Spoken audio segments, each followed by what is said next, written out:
Hello friend, good evening. Welcome to Hindi Sahitya YouTube channel with Ankita Mishra.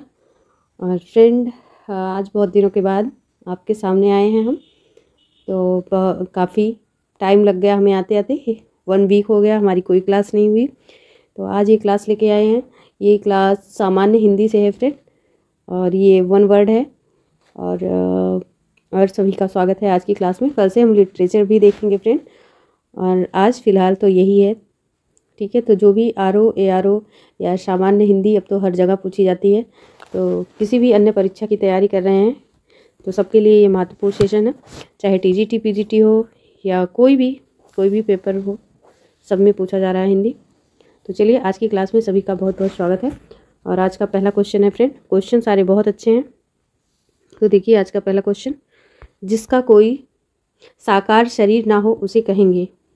जिसका कोई साकार शरीर ना हो उसे क्या कहेंगे फ्रेंड? उसे अर्य कहेंगे, अम्ब कहेंगे, अमूर्त कहेंगे या सभी कहेंगे। तो जिसका कोई साकार शरीर ना हो उसे क्या कहेंगे, इसमें कौन सा ऑप्शन सही हो जाएगा? तो फ्रेंड, इसमें सारे ऑप्शन करेक्ट ही हैं कि जिसका कोई साकार शरीर ना हो उसे क्या कहेंगे, मतलब जिसका कोई आकार ही ना हो, जिसके शरीर का कोई आकार ही ना हो उसे क्या कहेंगे। तो फ्रेंड, उसे क्या कहेंगे? उसे अर्य भी कहते हैं, अम्ब भी कहते हैं, अमूर्त भी कहते हैं और ये सभी कहते हैं। तो ये तीनों ऑप्शन करेक्ट हो जाएगा, ठीक है। जिसका कोई साकार शरीर ना हो उसे क्या कहेंगे?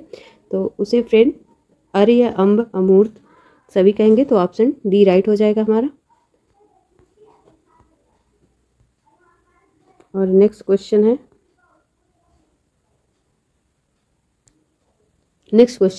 10 वर्ष की आयु की बालिका हरी इलायची के दाने कहलाते हैं। देखिए कितना टिपिकल क्वेश्चन है कि 10 वर्ष तक की आयु की बालिका तथा हरी इलायची के दाने कहलाते हैं। और ये UP PCS एग्जाम में पूछा गया क्वेश्चन है फ्रेंड। तो ये पृथुका कहलाते हैं, इलायची दाना कहलाते हैं, कावेरी कहलाते हैं या कोई नहीं कहलाते हैं। तो इलायची दाना, ये तो सिंपल सा वर्ड है ना। तो इलायची दाना और 10 वर्ष तक की आयु की बालिका जो होती है क्या कहलाती है? ये पृथुका कहलाती है फ्रेंड। ये शायद आपके लिए नई चीज़ होगी, बिल्कुल नहीं। तो option A is right answer. और नेक्स्ट क्वेश्चन है, अच्छी प्रवृत्ति सच्चाई या ईमानदारी की नियति कहलाती है। तो दयानतदारी कहलाती है, खुलूस कहलाती है, दोनों कहलाती है या कोई नहीं कहलाती है। अच्छी प्रवृत्ति सच्चाई या ईमानदारी की नीयत क्या कहलाती है? तो दयानतदारी, खुलूस या दोनों। तो फ्रेंड ए कहलाती है, ठीक है। दयानतदारी, जब दया होगी हृदय में तभी वो व्यक्ति ईमानदार बन सकता है, ठीक है। खलूस, तो ये खड़ूस जैसा शब्द है, खड़ूस को कहते हैं, ठीक है। तो option A is right answer.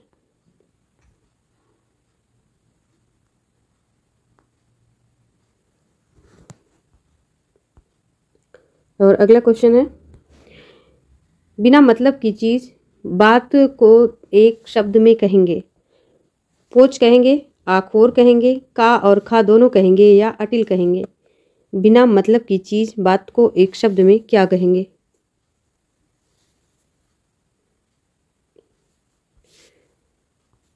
तो फ्रेंड, इसे क्या कह सकते हैं? इसे पोच भी कहेंगे और अखोर भी कहेंगे। अटिल का मतलब जान रहे हैं आप, अटल होता है, ठीक है। जो अपने बात से ना टले, अटल, बिल्कुल। जो किसी बात से ना टले वो अटल। तो पोच और अखोर दोनों कहेंगे, ठीक। बिना मतलब की चीज़, मतलब उसकी कोई काम की चीज़ नहीं होती, फिर भी उस बात पर टिका रहे तो उसे क्या कहेंगे? पोच और अखोर। Option C is right answer. Next question है, वन में रहने वाला छोटा जानवर कहलाता है। तो बनेला कहलाता है, बनवासी कहलाता है, बनीला कहलाता है या कोई नहीं। तो वन में रहने वाला फ्रेंड क्या कहलाता है?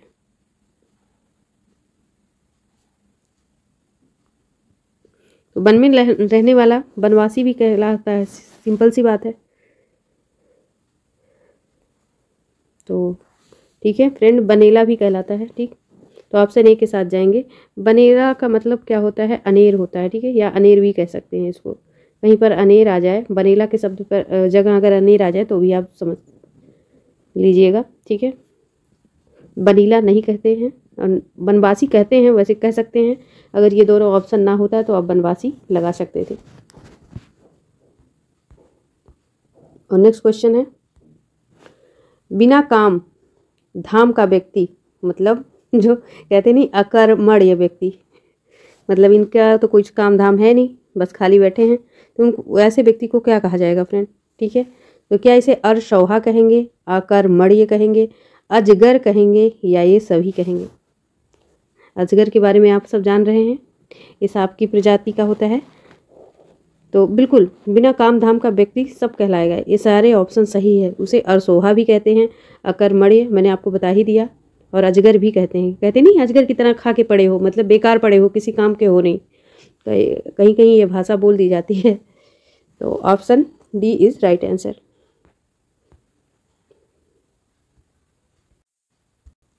नेक्स्ट क्वेश्चन है फ्रेंड, उड़ासना का मतलब क्या है, चौपट करना, या उखाड़ कर तहस नहस कर देना, भाप बनकर उड़ जाना, या ये सभी।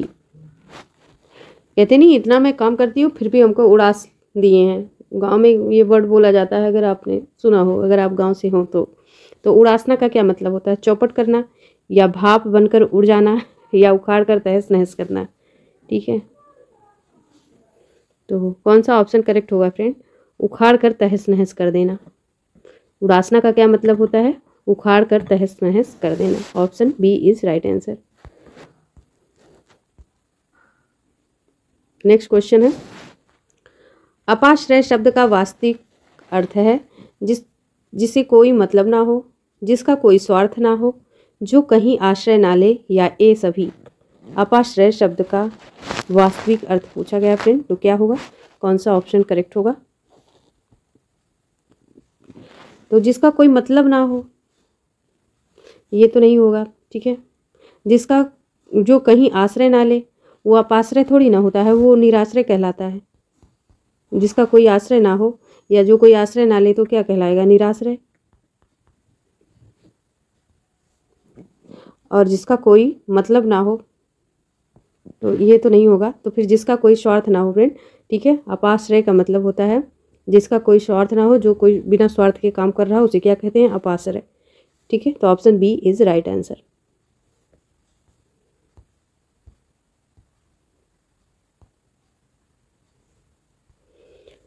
अभिमंडन का शाब्दिक अर्थ है सजना, संवरना, स्वयं की प्रशंसा करना, आपस में झगड़ा करना, या कोई नहीं। तो कौन सा ऑप्शन करेक्ट हो जाएगा फ्रेंड, अभिमंडन का शाब्दिक अर्थ क्या होगा, सजना, संवरना, स्वयं की प्रशंसा करना, आपस में झगड़ा करना, या कोई नहीं। तो स्वयं की प्रशंसा करना वाला नहीं होगा ना, आपस में झगड़ा करना होगा, फिर क्या हो जाएगा, अभिमंडन करना ना। कहते आपने सुना होगा अभिमंडित हो रहे हैं, तो उसका अर्थ क्या हो जाएगा, सजना और संवरना। अभिमंडन का अर्थ सजना और संवरना। Option A is right answer.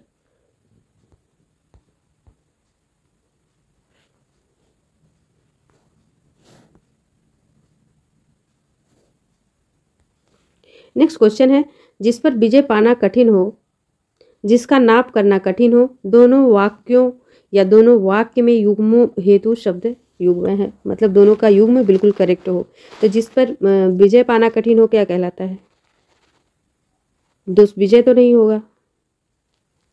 और जिसका नाप करना कठिन हो तो दुपरिमेय भी नहीं होगा, है ना।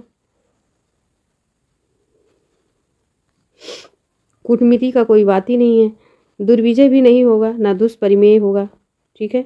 अपरिमेय, अपरिमेय कहा जाता है, माप करना कठिन हो, दुष्परिमेय हो सकता है। तो बिल्कुल ये अपरिमेय मतलब जो जिसे मापा जा सकता है, जिसे मापा जा सकता है। और जिसे करना कठिन हो वो क्या कहलाएगा, दुष्परिमेय कहलाएगा। तो यही ऑप्शन सही है, ठीक है। जिस पर विजय पाना कठिन हो मतलब दुर्विजय, विजय नहीं पाया जा सकता, और जिसे नाप करना कठिन हो वो दुष्परिमेय। Option B is right answer.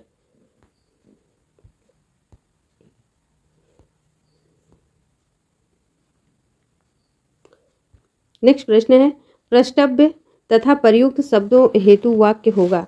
पूछा गया प्रश्न तथा बात का खंडन करने हेतु कहा गया वाक्य, या प्रश्न के पूछने योग्य तथा वाद विवाद में प्रयुक्त शब्दावली, प्रश्न के रूप में पूछने योग्य तथा किसी बात के खंडन में तर्क, ठीक है, प्रस्तुत तर्क। कौन सा ऑप्शन? सबसे पहले यही जान लीजिए कि प्रष्टव्य का मतलब क्या होता है, ठीक है, प्रश्न पूछने योग्य, ठीक है, या पूछा गया प्रश्न या प्रश्न पूछने योग्य, ये दोनों ऑप्शन करेक्ट होंगे। तो दोनों यहाँ पर दे दिया गया है, एक तो प्रश्न के रूप में पूछने योग्य, बात सही है, या पूछा गया प्रश्न, ठीक, तो यहाँ भी ये चीज़ राइट है। 4 ऑप्शन नहीं दिख रहा है, ओके, 4 ऑप्शन में वैसे कुछ है नहीं, तो ठीक है, कौन सा ऑप्शन राइट होगा फ्रेंड? तो प्रष्टव्य का मतलब सबसे ज़्यादा जो अच्छा बैठ रहा हो तथा बात का खंडन करने हेतु कहा गया वाक्य। ऐसा तो नहीं है, जब प्रश्न पूछा गया है तो बात का खंडन क्यों होगा? ऐसा तो नहीं कि आपने कुछ बताया हो और उस बात का खंडन कर दिया गया हो, माना ना गया हो, ऐसा नहीं है, तब ये ऑप्शन ए राइट होता। और तीसरा ऑप्शन है प्रश्न पूछने योग्य किसी बात के खंडन में तर्क प्रस्तुति, ऐसा भी कुछ नहीं है। क्या ज़रूरी है कि जब हमें कुछ तर्क वितर्क करना हो तभी हम प्रश्न पूछे? अरे ऐसा भी तो हो सकता है कि हम प्रश्न सिर्फ सिंपल उत्तर जानने के लिए पूछ सकते हैं ना, ऐसा भी तो है। तो ऑप्शन बी राइट होगा फ्रेंड, ठीक है। प्रश्न के रूप में पूछने योग्य या वाद विवाद में प्रयुक्त जो शब्दावली होती है उसे प्रष्टव्य कहा जाता है, और ये वाक्य शुद्धि में भी पूछा जाता है। एक तो ये पूछा जाता है पृष्ठव्य, और एक ये पूछा जाता है प्रष्टव्य, ठीक है, पृष्ठव्य, इसको ध्यान देना आप, ठीक है, पृष्ठव्य।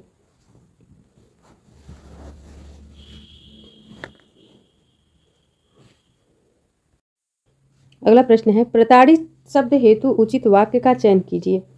जिसे ठगा गया हो ऐसा व्यक्ति, जिसका उत्पीड़न किया गया हो ऐसा व्यक्ति, या जिसकी प्रताड़ना की गई हो ऐसा व्यक्ति, या का और खा दोनों। कौन सा ऑप्शन करेक्ट होगा? तो प्रताड़ित शब्द हेतु बोलना है, बताना है।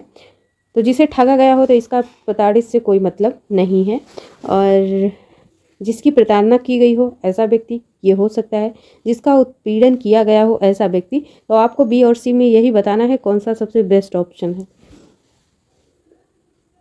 तो ऑप्शन बी के साथ जाएंगे फ्रेंड, क्योंकि जिसका उत्पीड़न किया गया हो, ठीक है, जो उत्पीड़ित हो या जिसका उत्पीड़न किया गया हो ऐसा व्यक्ति। Option B is right answer.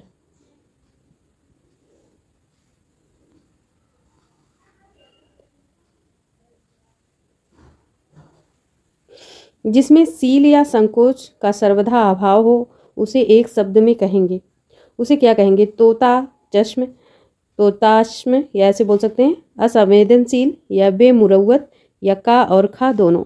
जिसमें सील संकोच न का सर्वदा अभाव हो, जिसमें सील संकोच ना हो, तो ऐसे वर्ड के लिए तो एक शब्द ये भी आता है फ्रेंड कि उसे क्या कहते हैं? निर्मम भी कहते हैं, जिसमें ममता ना हो, सील संकोच ना हो।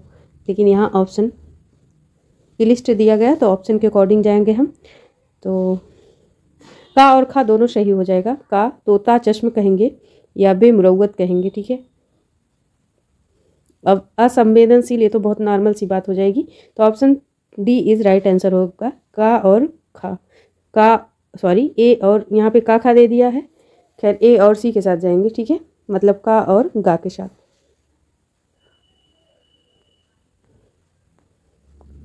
और अगला प्रश्न है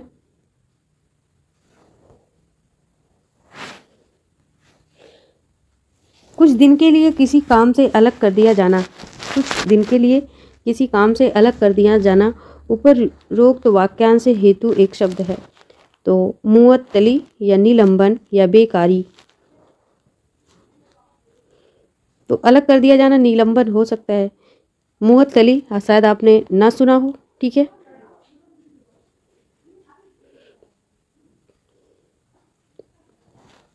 मुअत्तली नहीं होगा, ना ही बेकारी होगा, तो option B is right answer होगा।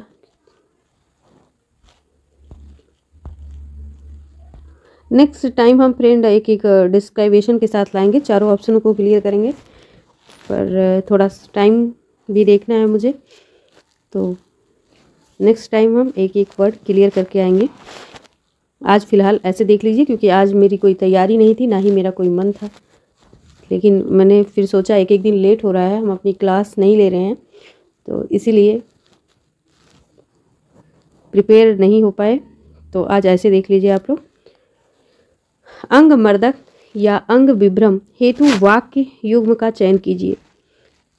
तो शरीर का मर्दन करने वाला या भ्रम की स्थिति, शरीर की मालिश करने वाला या अंगों पर नियंत्रण ना होना, शरीर की मालिश करने वाला, शरीर के अंगों पर मानसिक नियंत्रण ना होना, या कोई सत्य नहीं है। अंग मर्दक, ये तो सिंपल सी बात है, शरीर के अंग की मालिश करने वाला, ठीक है। और अंग विभ्रम का मतलब क्या होता है? जहाँ पर भ्रम की स्थिति हो, ठीक। तो option A is right answer.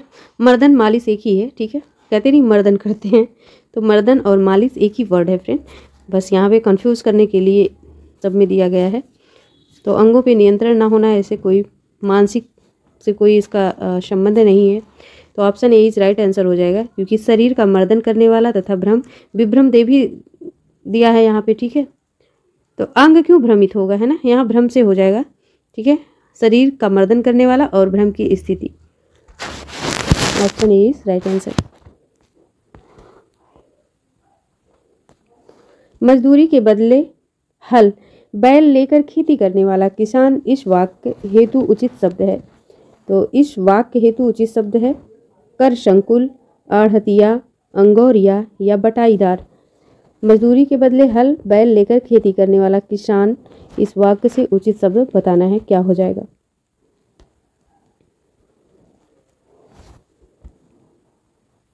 तो फ्रेंड हो जाएगा अंगोरिया। आपके यहाँ क्या कहते हैं, क्योंकि हर जगह इसका नाम अलग अलग है, ठीक है। इसका खैर राइट आंसर अंगोरिया है,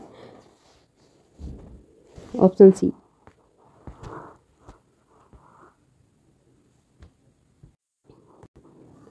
आर्थिक रूप से कमजोर वर्गों का विकास करने वाला भाव कहलाता है हरिजन कल्याण, अनुदान, अंत्योदय या अर्थोद्गार। आर्थिक रूप से कमजोर वर्गों का विकास करने वाला क्या कहलाता है? तो हरिजन कल्याण ऐसा कुछ नहीं सुना होगा। अनुदान का मतलब जो दान में दे दिया जाता है ना, चाहे ज़मीन हो चाहे पैसा हो, कुछ भी हो, वैसे ज़्यादातर ज़मीन ही अनुदान दिया जाता है। तो अर्थोद्वार नहीं होगा, option C is right answer होगा अंत्योदय, ठीक, अंत्योदय। तो जो आर्थिक रूप से कमजोर वर्गों का विकास करने का भाव कहलाता है अंत्योदय। नेक्स्ट क्वेश्चन है, आग की प्रबल चिंगारियां, इस वाक्य को एक शब्द के रूप में पहचाने। स्फुलिंग होगा, विच्छुरित होगा, वही होगा, या का और खा दोनों होगा, मतलब ए और बी दोनों होगा। कौन सा ऑप्शन करेक्ट होगा? तो आग की प्रबल चिंगारियां, ठीक, जो बिल्कुल बुझने का नाम ना ले रही हूँ, उसे क्या कहेंगे फ्रेंड? उसे स्फुलिंग भी कहेंगे, ठीक, स्फुलिंग भी, विच्छुरित भी और वही भी कहेंगे। वही आग का पर्यायवाची भी है, ठीक है, आग का पर्यायवाची भी है, या अग्नि का पर्यायवाची पर्याय भी है। तो ऑप्शन स्फुलिंग, सॉरी विच्छुरित नहीं होगा, सॉरी सॉरी सॉरी, अरे कह कुछ और रहे हैं, निकल कुछ और है। तो का और खा मतलब ए और बी सही होगा, वही नहीं होगा, जबकि ये आग का पर्यायवाची है, ठीक।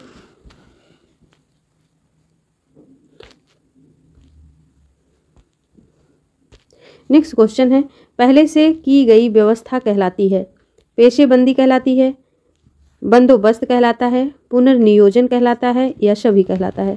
तो पहले से की गई व्यवस्था, पूर्व नियोजन, नियोजन तो सीमित हो जाएगा यहाँ पे, बंदोबस्त हो सकता है, ठीक है। तो पहले से की गई व्यवस्था क्या कहलाती है? तो ऐसे तो आप देखेंगे तो कहेंगे सारा का सारा सही है, जबकि सारा सही नहीं है। तो लेकिन सभी सही नहीं है। बंदोबस्त तो नहीं, मतलब क्या कहलाते हैं, जैसे किसी चीज़ की कमी हो तो कहते हैं नहीं इस चीज़ का बंदोबस्त करो। तो पूर्व नियोजन सीमित हो जाएगा, तो पूर्व नियोजन भी नहीं होगा, सीमित। तो पेशेबंदी होगा, option A is right answer. ये मुझे थोड़ा सा कन्फ्यूजन वाला प्रश्न लग रहा है, इसका क्या आंसर होगा आप बताइएगा, ठीक। मेरे हिसाब से पेशेबंदी होगा। अगला है घोड़े के मुंह पे लगाया जाना ढांचा या जिनके दोनों ओर चमड़े के तस्मे बंधे रहते हैं वह कहलाता है। रकाब कहलाता है, लगाम, बलगा या बी और सी दोनों। तो घोड़े के मुंह पे लगाया जाना ढांचा क्या कहलाता है? तो फ्रेंड उसे क्या कहते हैं? उसे रकाब कहते हैं। ठीक है, घोड़े की रकाब आपने सुना होगा, रकाब मुंह पे लगाई जाती है। खैर नकाब तो मुंह पे लगाया जाता है, तो उसी तरह रकाब भी घोड़े के मुंह पे लगाया जाता है। तो option A is right answer हो जाएगा। और अगला क्वेश्चन है, अत्याचारी व्यक्ति जो पूरी मानव जाति पर बोझ हो उसके लिए एक शब्द होगा। अभिक या अन्यज्ञ या दोनों या कोई नहीं। तो अत्याचारी व्यक्ति जो पूरी मानव जाति पर बोझ हो उसके लिए एक शब्द क्या होगा?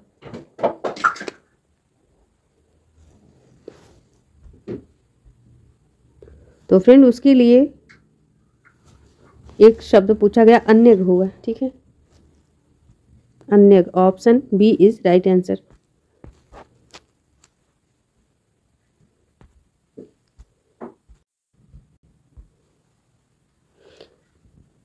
अगला प्रश्न है, पांसे के पांव चौसर बिछाकर खेला गया खेल कहा जाता है। ये पांसे है। ठीक,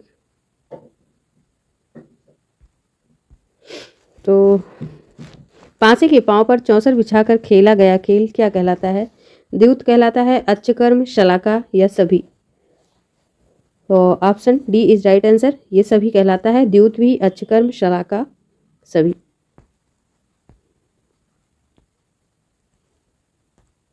अगला प्रश्न है, किसी विषय विशेष पर चर्चा के लिए आयोजित की गई बैठक को क्या नाम दिया गया है? मजलिस या अंजुमन, महफिल या सभी। किसी विषय विशेष पर चर्चा के लिए आयोजित की गई बैठक का नाम।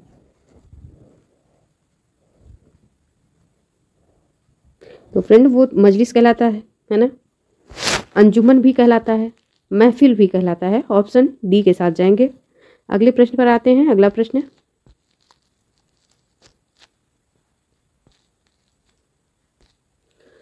अलग से रखा हुआ विशिष्ट पद अथवा खाद एक शब्द में कहा जाएगा।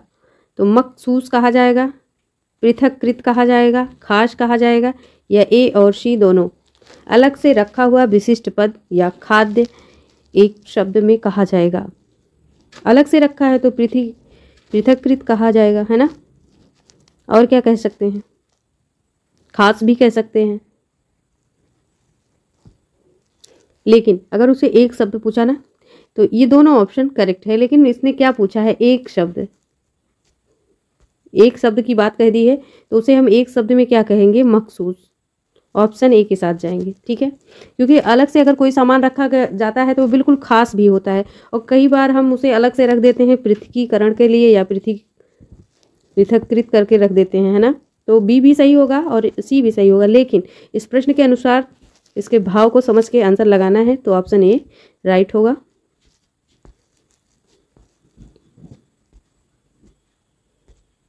अगला प्रश्न है, जिसका शरीर भौतिक रूप से मौजूद ना हो उपरोक्त वाक्यांश हेतु एक शब्द है। अशरीरी है, विधाता है, विदेही है या सभी सत्य है। जिसका शरीर भौतिक रूप से मौजूद ना हो, तो भौतिक रूप से मौजूद ना हो मतलब वो संसार में हो ही ना। उपरोक्त वाक्यांश के लिए एक शब्द। ठीक है, तो अशरीरी बिल्कुल राइट हो जाएगा। तो भाई जब उसका शरीर नहीं है तभी तो भौतिक रूप से मौजूद नहीं है। विधाता भी कह सकते हैं, ये भी निराकार हैं। विदेही भी कह सकते हैं, तो option D is right answer हो जाएगा। ठीक, और फिर इसी तरह प्रश्न दूसरा है फ्रेंड, ऐसा व्यक्ति जिसका मस्तक हाथी के सिर के समान तथा केश विहीन हो उसे नाम दिया जाएगा। तो ऐसा व्यक्ति जिसका मस्तक हाथी के सिर के समान हो तथा केश विहीन हो, मतलब बाल ना हो उसके पास, तो उसे क्या नाम दिया जाएगा? उसे कुंजर ललाट कहा जाएगा, मतंग मौली कहा जाएगा, घटोत्कच कहा जाएगा या गज केसिन कहा जाएगा। बहुत ही हार्ड प्रश्न है। ऐसा प्रश्न पीसीएस या आईएएस या आरओ एआरओ में पूछा जाता है फ्रेंड। ठीक है, तो देखिए टीजीटी पीजीटी लेवल से तो कहीं बहुत हाई है। तो ऐसा व्यक्ति जिसका मस्तक हाथी के सिर के समान तथा केश विहीन हो ये आसान प्रश्न बिल्कुल भी नहीं है, इसे आसान नहीं कह सकते हैं। तो कौन सा ऑप्शन करेक्ट हो जाएगा? अगर आ रहा है तो फिर आसान ही है। तो जब कोई चीज़ हमें आ जाता है या बनने लगता है तो फिर कठिन से कठिन काम आसान ही होता है। तो जिसको आ रहा होगा वो बुरा मत समझिएगा, ना मानिएगा हमारी बात को। तो ऑप्शन सी राइट होगा फ्रेंड। उसे क्या कहते हैं? घटोत्कच कहते हैं। घटोत्कच का नाम आपने सुना होगा कि उसका सिर बड़ा सा हो। आपने अगर भागवत वगैरह कभी सुना हो तो उसमें घटोत्कच का वर्णन होता है, तो आपने सुना होगा उनका सिर कैसे था, हाथी के समान था, है ना। तो ऑप्शन सी के साथ जाएंगे फ्रेंड। अगले प्रश्न पर आते हैं। अगला प्रश्न है, ग्रीष्म ऋतु में भरी दोपहरी में गाया जाने वाला राग। या हम दूसरे प्रश्न पर आ गए, एक सेकंड हम चेक कर लेते हैं। तो आइए फ्रेंड, हम दूसरे प्रश्न पर आ चुके थे, अब हम 28 नंबर पर आते हैं। तो बैकतर्न शब्द का उचित वाक्यांश होगा, महारथी कर्ण का एक उपनाम है, या सूर्य के तेज से उत्पन्न, या सूर्य से संबंधित, या सभी सत्य है। तो बैकतर्न का उचित वाक्यांश क्या होगा? तो फ्रेंड ऑप्शन डी हो जाएगा, क्योंकि सभी ठीक है, सारे आंसर ठीक हैं। महाकर्ण का एक उपनाम भी है बैकतर्न, सुना भी होगा आपने। सूर्य के तेज से उत्पन्न जो होता है उसे भी कहते हैं, अर्थात ये सूर्य से संबंधित है। तो सारे ऑप्शन करेक्ट हो जाएंगे।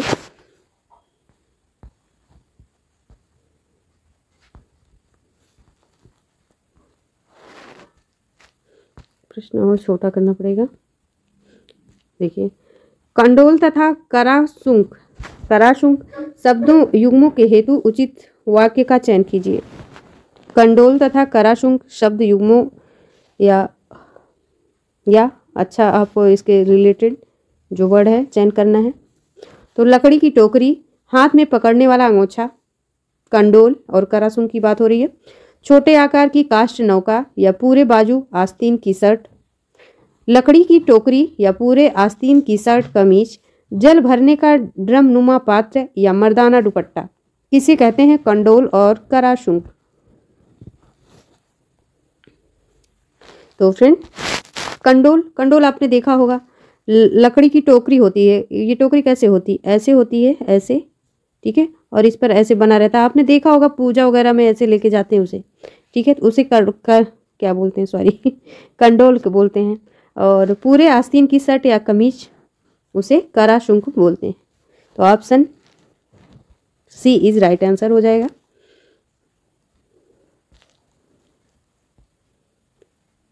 अगला प्रश्न है, घोड़े की गर्दन का बाल और समुद्र मंथन से निकली मणि, इन दोनों वाक्यांशों हेतु एक ही शब्द पर्याप्त है, वह शब्द पहचाने।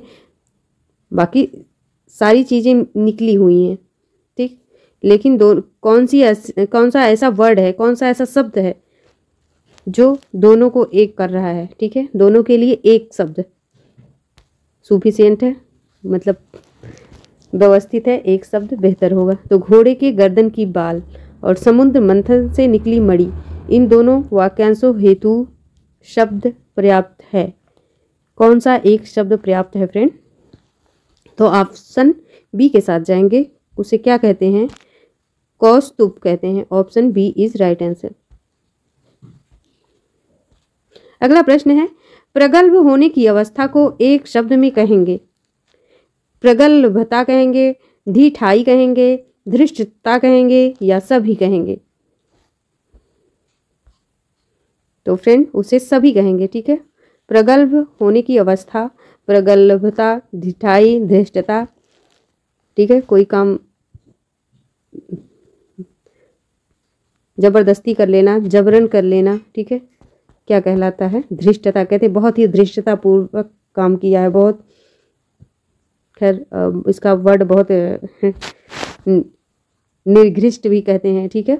ढिठाई का मतलब भी वही है कि किसी काम को मान लो किसी को मना कर रहे हो, लेकिन वो फिर भी वही काम करते जा रहा है। तो कहते नहीं, बहुत, मान लो बच्चे को देख लिए, किसी बच्चे का ऑप्शन ले लिए, वो शरारत कर रहा हो, आप मना कर रहे हो उसे बार बार, लेकिन वो मानने को तैयार ना हो, तो उसे भी ढिठाई कह सकते हैं। कहते नहीं कि ये कितना ढीठ है।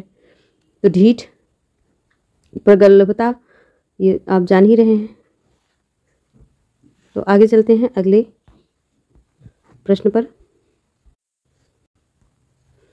ग्रीष्म ऋतु में भरी दोपहरी में गाया जाने वाला राग, जमीन जोतने वाला हल, इन दोनों वाक्यांशों के लिए एक शब्द बताना है।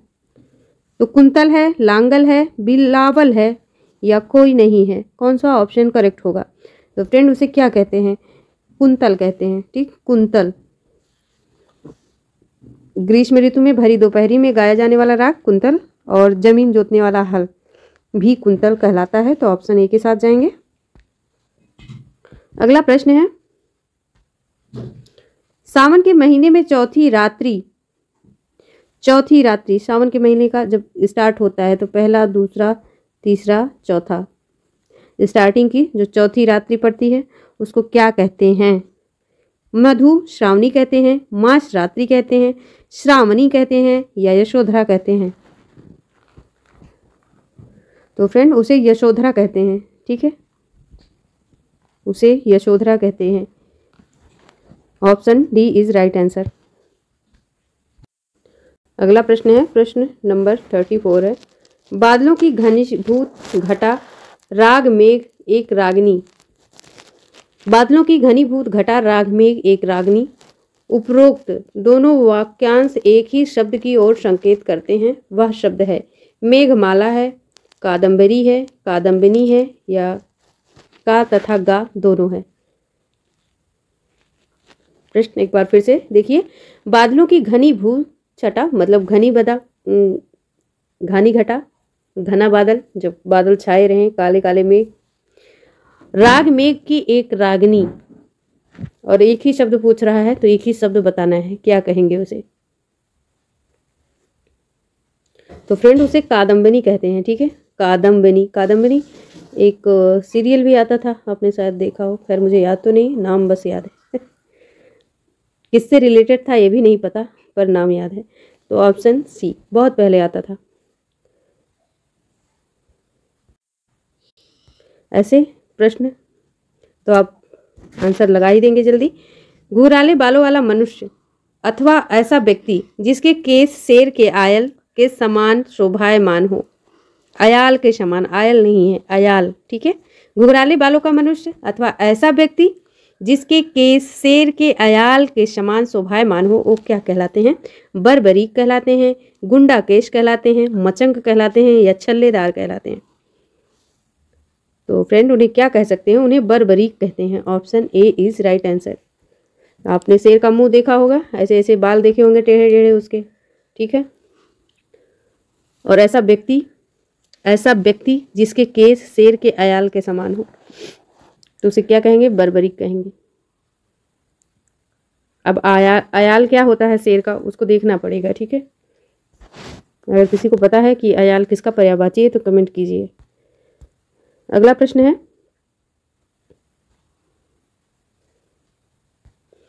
द्रोण शब्द का वास्तविक अर्थ है। द्रोण शब्द का वास्तविक अर्थ है।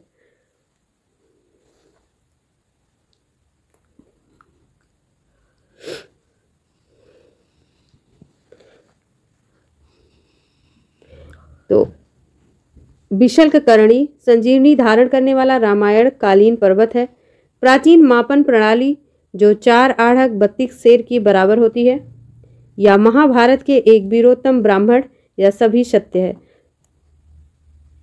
तो फ्रेंड कौन सा ऑप्शन करेक्ट होगा? ऑप्शन डी राइट हो जाएगा, सारे ऑप्शन सही हैं।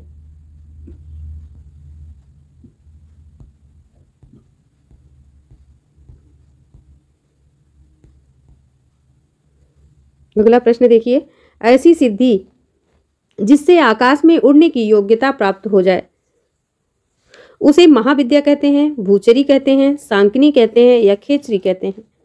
ऐसी सिद्धि जिससे आकाश में उड़ने की योग्यता प्राप्त हो जाए तो उसे खेचरी कहते हैं। फ्रेंड खेचरी, आकाश में उड़ने वाले पक्षी भी कह सकते हैं, खेचर। तो ऐसी सिद्धि जिसे आकाश में उड़ने की योग्यता प्राप्त हो, खेचरी। खेचर मतलब पक्षी का पर्यायवाची है ही। आगे देखिए अगला क्वेश्चन, पैसा लेकर मातम करने वाले पेशेवर लोग कहलाते हैं। नौगाहर कहलाते हैं, रुदाली, दोनों सत्य है या दोनों असत्य है? पैसा लेकर मातम करने वाले पेशेवर लोग। मातम का मतलब समझ ही रहे होंगे आप, किसी की मृत्यु जब हो जाती है। आपने देखा भी होगा कि अभी कोरोना काल में लोग बॉडी को दफन करने के लिए भी पैसे मांग रहे थे, है ना, पैसे लेकर मातम करवा रहे थे। तो कौन सा ऑप्शन करेक्ट होगा फ्रेंड? ऑप्शन सी होगा, क्योंकि उसे रुदाली भी कहते हैं, नवगाहर भी कहते हैं। ठीक, तो दोनों ऑप्शन राइट होगा, तो option C is right answer. अगला प्रश्न है, वनस्पति के पत्तों के ऊपर पाए जाने वाले बारीक रंध्र इस वाक्य हेतु एक शब्द है। रोम छिद्र है, रंध्र है, या मुचकुंद है, या ये सभी है। 39 नंबर, तो ऑप्शन सी मुचकुंद कहते हैं। वनस्पति के ऊपर पाए जाने वाले बारीक पत्तों के ऊपर, सॉरी, वनस्पति के पत्तों के ऊपर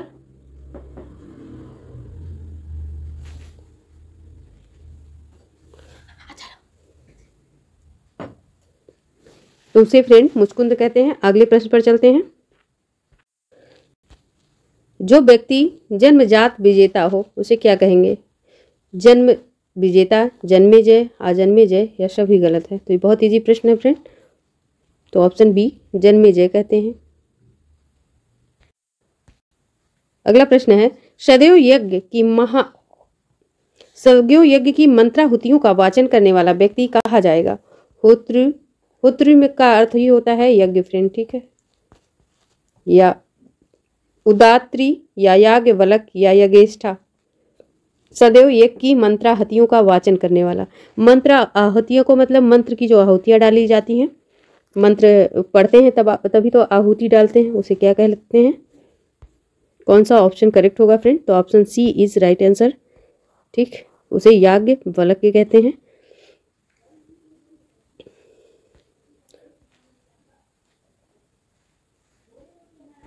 अगला प्रश्न है 42 नंबर, चट्टानों में जल के अपर्दन द्वारा बनने वाला बड़ा क्षेत्र उपरोक्त वाक्यांश हेतु एक शब्द है।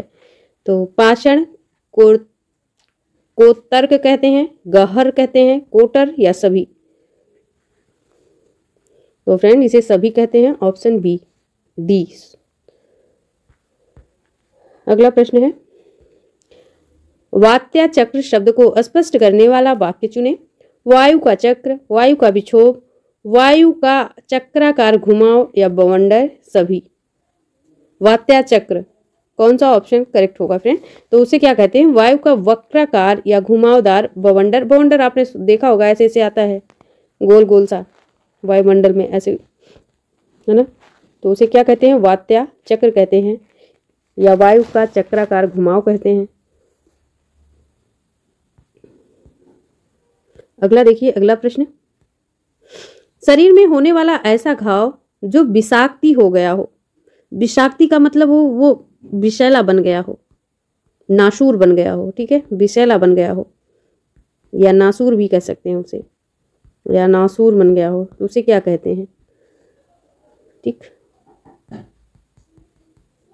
उसे क्या कहते हैं?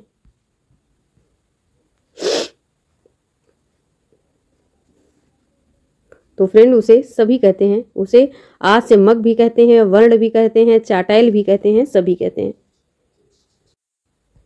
अगला प्रश्न है, भ्रम के कारण उत्पन्न धारणा वाक्य के लिए एक शब्द है।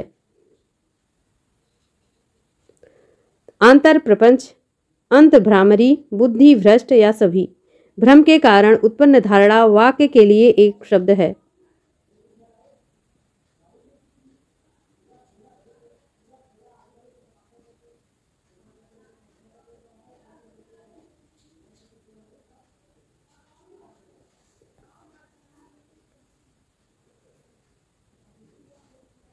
तो फ्रेंड उसे क्या कहते हैं? उसे आंतर प्रपंच कहते हैं। Option A is right answer.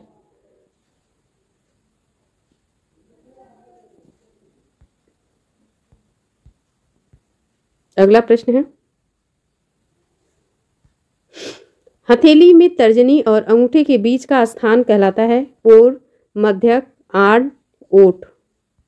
बहुत ही प्यारा क्वेश्चन है, बताइए हथेली में तर्जनी और अंगूठे के बीच का स्थान क्या कहलाता है? तो फ्रेंड उसे आंट कहते हैं, आंट।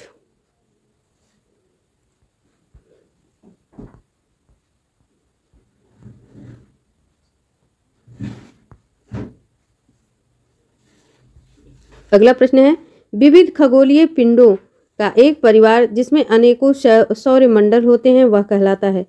मंदाकिनी, बियद गंगा, सूर्य, दीर्घिका या सभी?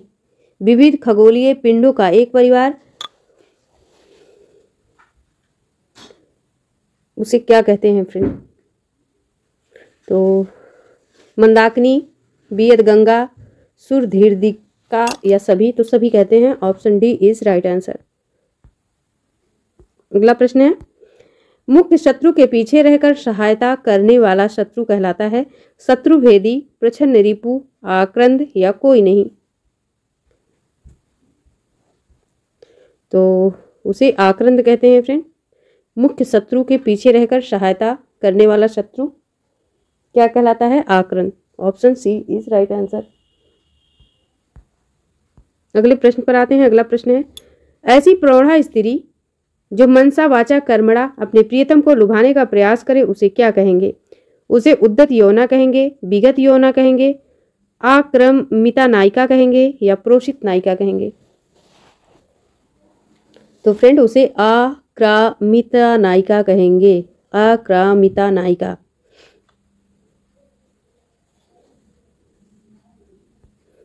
और अगला और लास्ट प्रश्न है फ्रेंड, क्षय करना, क्षय का मतलब अर्थ क्या है? कम करना। इसे एक शब्द में कहेंगे? उत्तन्न कहेंगे, हाश कहेंगे, केवल खा सही है या का और खा दोनों सही है? तो फ्रेंड दोनों सही है, हम दोनों के साथ जाएंगे।